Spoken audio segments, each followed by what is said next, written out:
Պետական եկամուտների կոմիտեի հարգելի նախագահ, նախագահի հարգելի տեղակալներ, պետական եկամուտների կոմիտեի հարգելի աշխատողներ, ուրախ եմ այսօր ձեզ տեսնելու համար եւ այս առիթի համար եւ ուրախ եմ, որ մենք լավ տրամադրությամբ ենք ամփոփում տարին եւ պետական բյուջեի եկամտային մասը վստահ ենք, որ կատարվի եւ ես ուզում եմ շնորհակալություն հայտնել բոլորիդ ձեր գործադրած ջանքերի եւ արդյունքի արձանագրման համար։ Ընդհանրապես հարկային համակարգը եւ պետական եկամուտները այն ինստիտուտներից է կարծում եմ, որ մեզանում թերագնահատված է, որովհետեւ մենք շատ պետության եւ նրա տարբեր գործառույթների մասին հիշելիս հասկանալիորեն տարբեր ինստիտուտներ ընդգծելու առիթներ շատ ենք ունենում, որոշ ինստիտուտներ ավելի շատ, որոշ ինստիտուտներ ավելի պակաս։ Իմիջիայլոց այս տրանսֆորմացիան նաև ինձ է վերաբերվում այս ընկալումը, որովհետև ես ինչ հետևությունների գալիս եմ կամ ինչ դիտարկում անում եմ, փորձում եմ իմ անձնական օրինակով դա պրոյեկտել եւ նաև նախորդող շրջանի գործունեության մասին է խոսքը,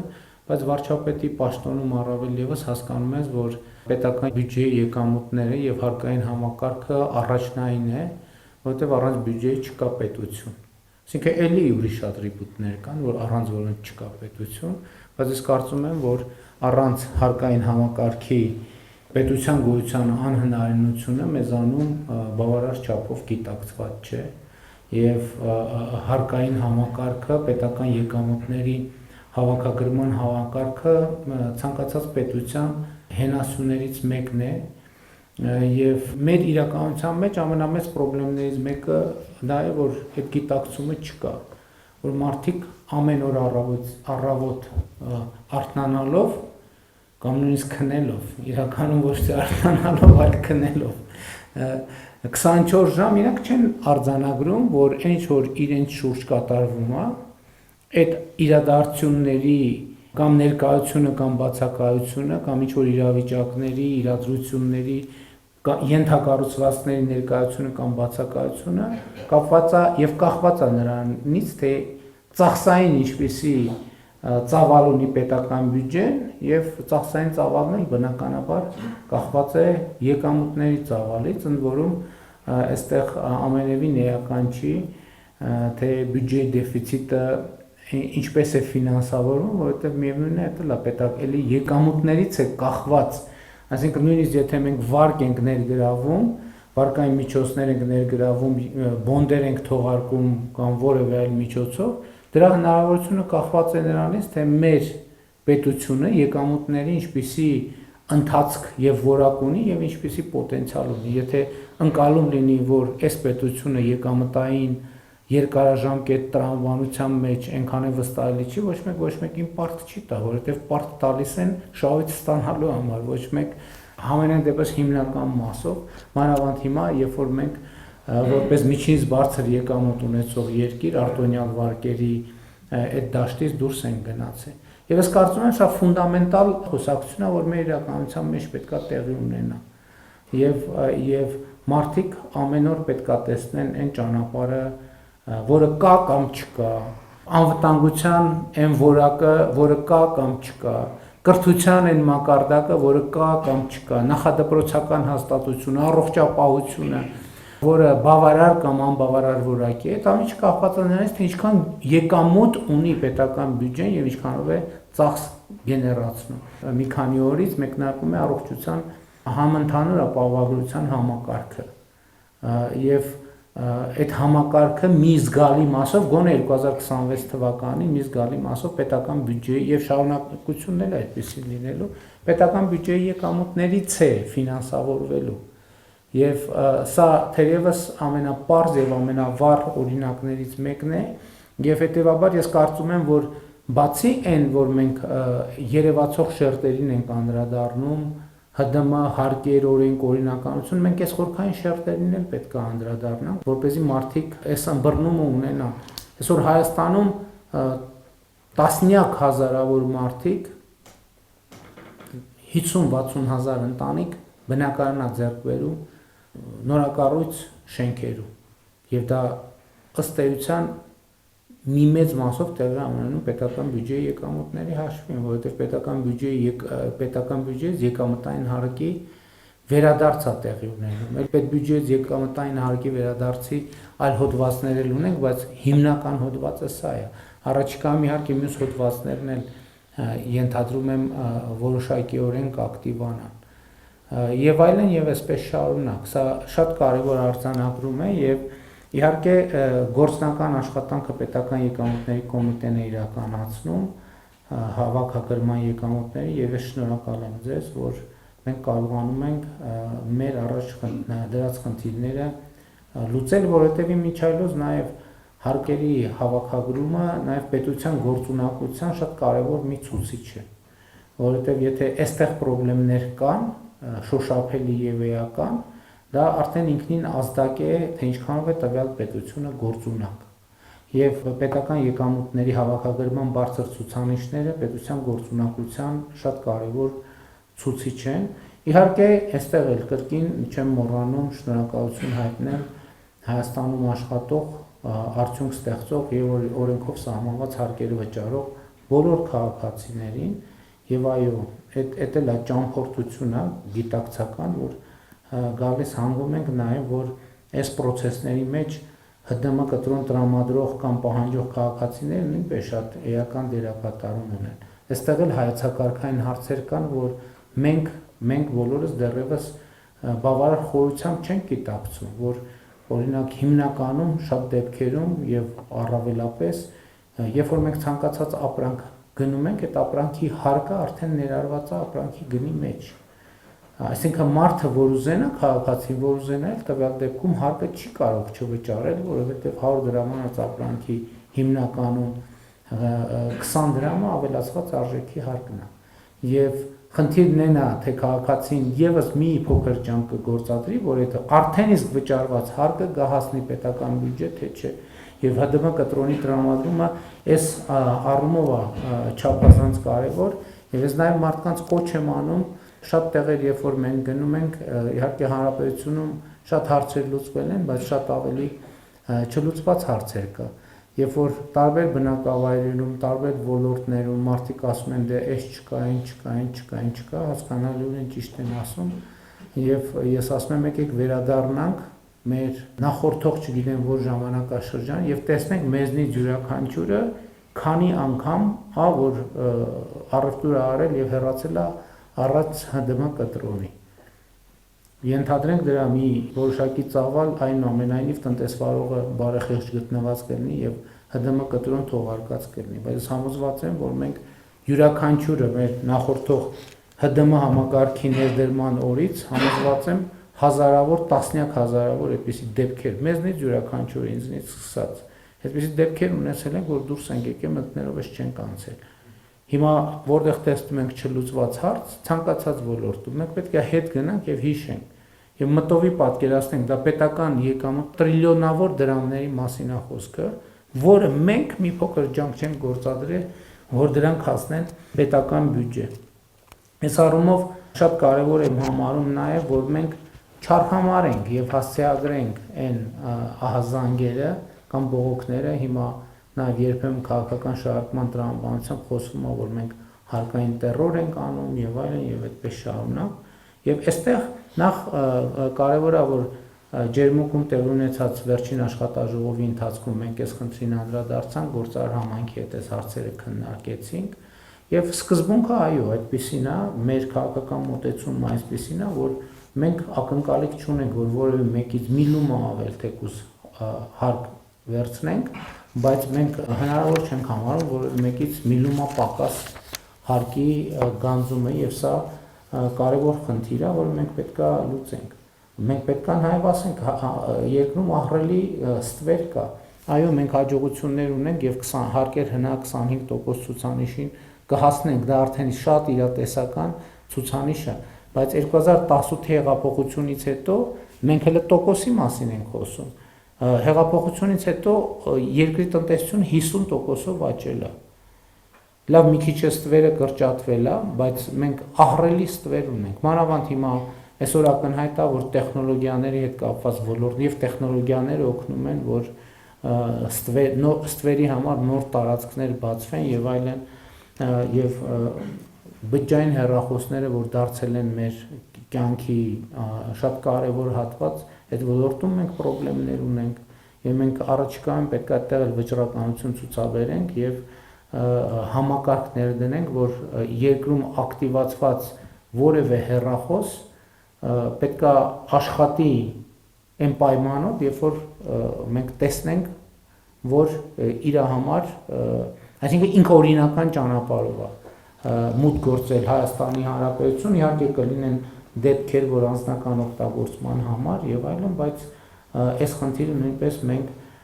պետք է լուծենք։ Բայց ընդհանուր առմամբ ուզում եմ ասել, որ ստվերի կրճատման հարցում,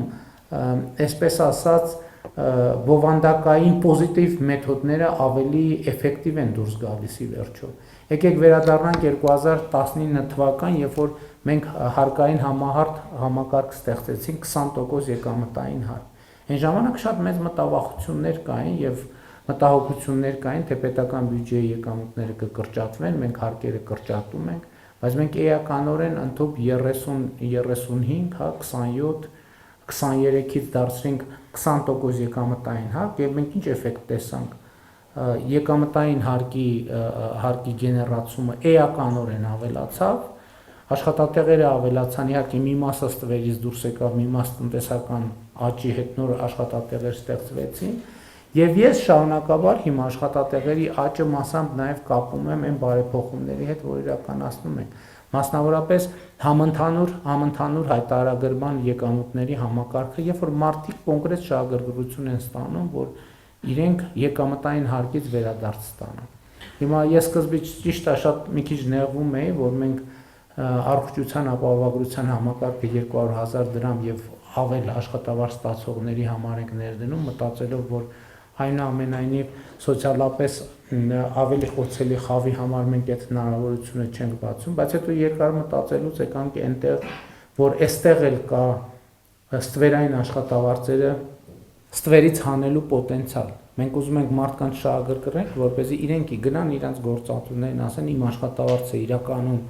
200,000-ից ավելի է եւ ստվեր ունենալու պատճառով մենք առողջության ապահովագրության համակարգից չենք կարողանում օգտվել եւ նաեւ ստվերում աշխատող հնարավոր գործատուների վրա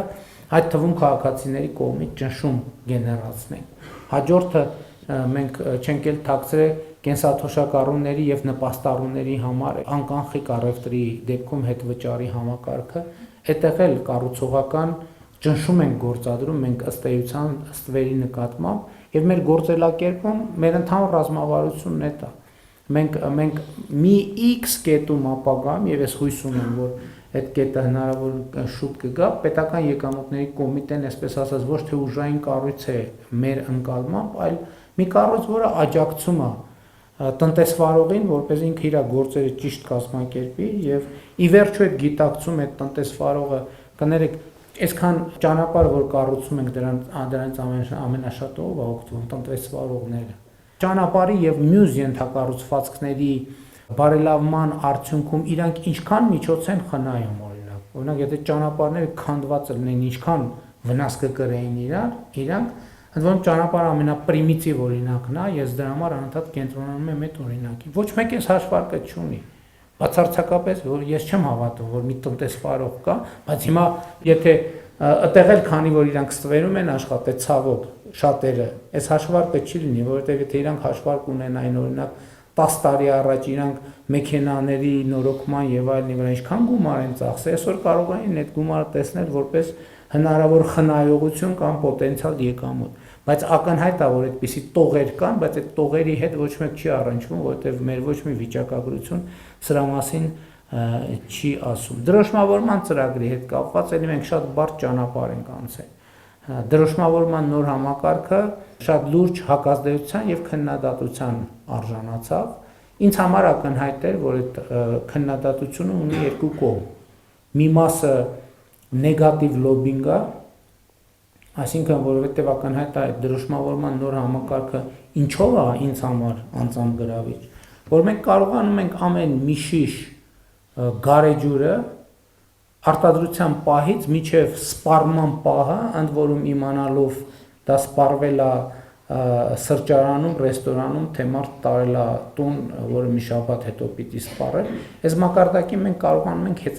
կարողանալու ենք առնվազն կամ հիմա աշխատում ենք այդ համակարգի վրա հետագծելիություն ապահովել։ Այս դեպքում ոչ հատուկ օպերացիաների կարիք կլինի, որովհետև հաշվարկը պարզ ցույց կտա,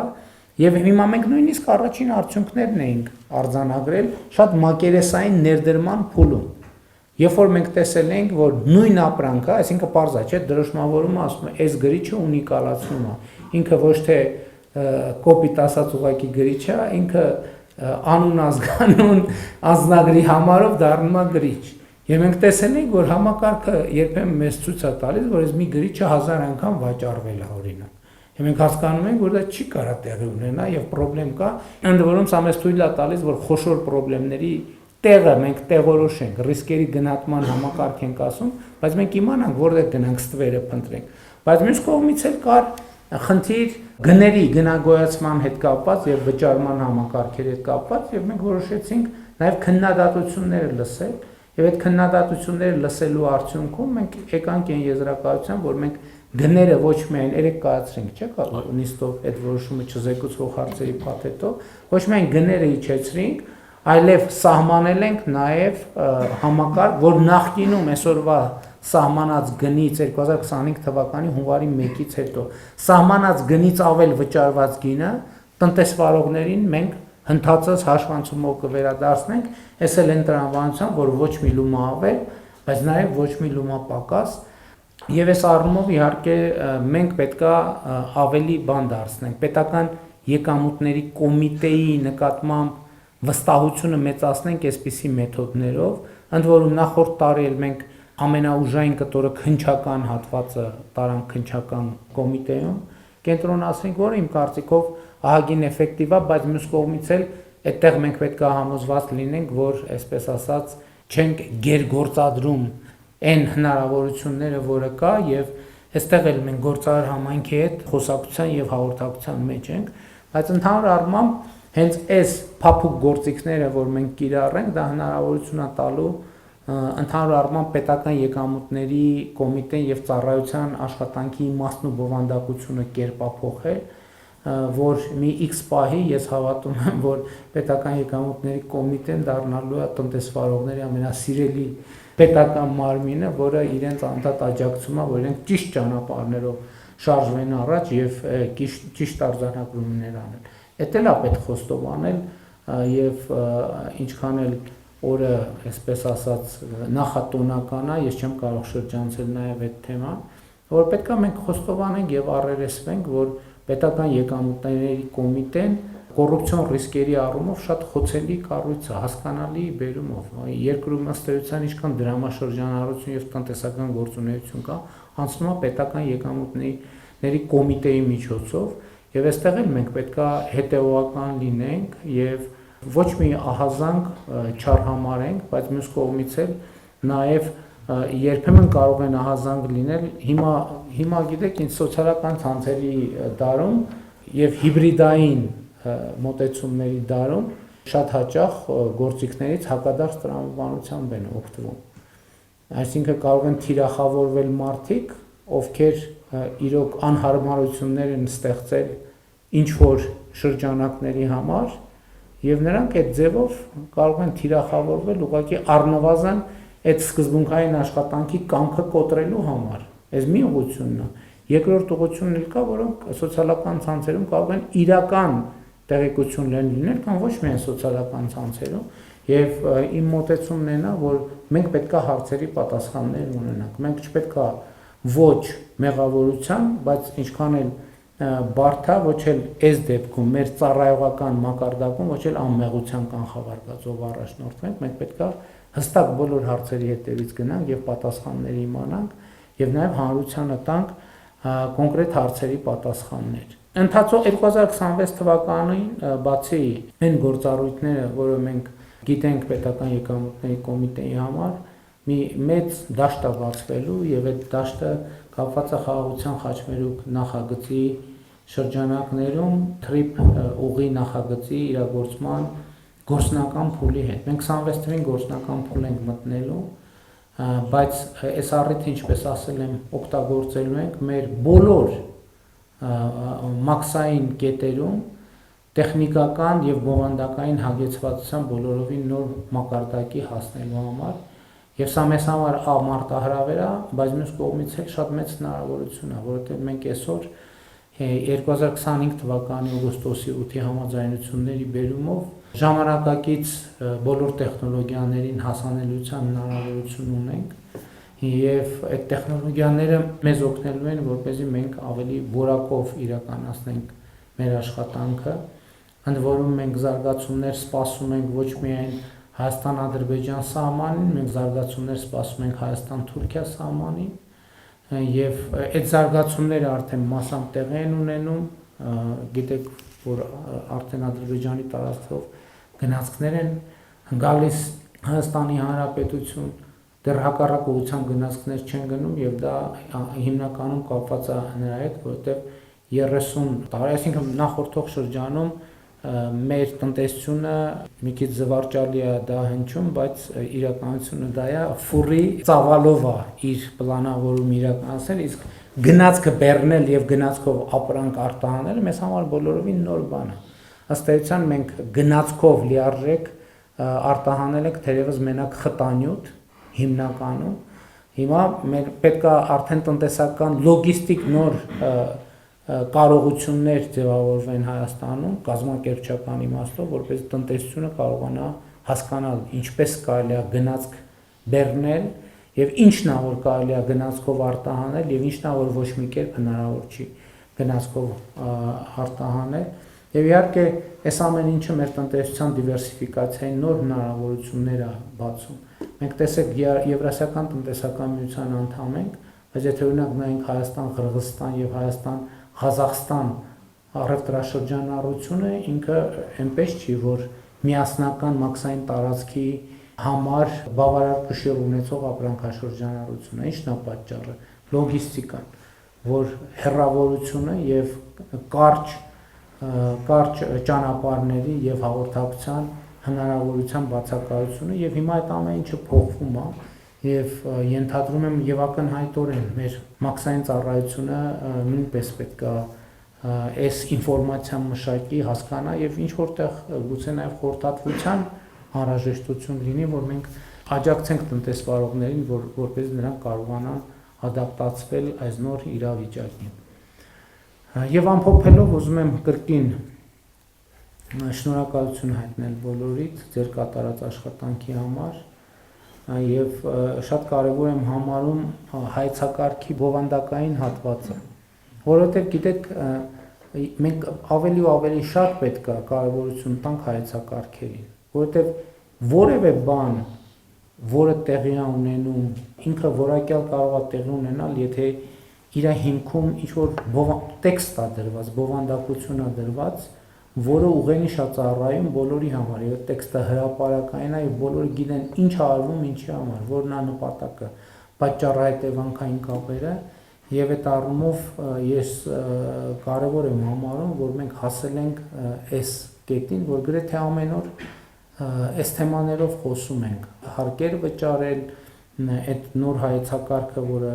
որը շատ կարևոր է, պետք է գիտակցվի վերջո, որ Հայաստանի Հանրապետությունում իրոք չկա ոչ մի ընտանիք, բառից բուն իմաստով, ոչ մի ընտանիք, այդ ընտանիքների թիվը 0 է, որ ինքը իր կարիքների համար ավելի շատ գումար է ծախսում, քան Հայաստանի Հանրապետության պետական բյուջեն։ Նույնիսկ ամենաունևոր ընտանիքների դեպքում սա 100% ճշմարտություն է։ Պետական բյուջեն է Հայաստանի Հանրապետության ցանկացած ընտանիքի բարեկեցության թիվ 1 աղբյուրը։ Եվ իմ համոզմունքը նաև այն է, եւ դա գնալով ավելի հիմնավորվում, որ Հայաստանի Հանրապետության յուրաքանչյուր ընտանիքի եւ մարդու բարեկեցությունը առաջին հերթին կախված չի նրանից, թե ինքը ինչքան է ծախսում իր բարեկեցությունը ապահովելու համար, առաջին հերթին կախված է նրանից, թե պետական եւ համայնքային բյուջեները ինչքան են ծախսում իր բարեկեցությունը ապահովելու համար։ Բայց ելի եմ ասում, այդ ամեն ինչի աղբյուրը, այդ ամեն ինչի առաջին օպերատորը պետական եկամուտների կոմիտեն է եւ նրա աշխատողները, համակարգը Եվ ես ուրախ եմ արձանագրել, որ մենք գնում ենք կայացման ճանապարհով։ Մենք անթերի չենք։ Պետական եւ ոչ պետական համակարգում եւ Հայաստանի Հանրապետությունում չկա ոչ անձ, ոչ ինստիտուտ, ոչ կազմակերպություն, որը անթերի է։ Դա բացառված է եւ մենք չպետք է ձգտենք այս նպատակի։ Եթե մենք ձգտենք, որ մենք պետք է ունենանք անթերի մարդիկ, անթերի կառույցները, նշանակում է, որ մենք որոշում ենք կյանքը կանգնացնել, որովհետև ի վերջո զարգացումը նաև էվոլյուցիան մուտացիաների արդյունքում ձևավորված գործընթաց է։ Մենք խնդիրների հանդիպելիս արձանագրում ենք մեր թերությունները, բայց նաև աշխատում ենք այդ թերությունները վերացնելու ուղղությամբ եւ կարծում եմ, որ պետական եկամուտների կոմիտեն այդպիսի օրինակ է թերությունները արձանագրելու եւ դրանց շտկման ուղղությամբ աշխատելու, ինչի համար շնորհակալություն եմ հայտնում բոլորին։ Այսքանը։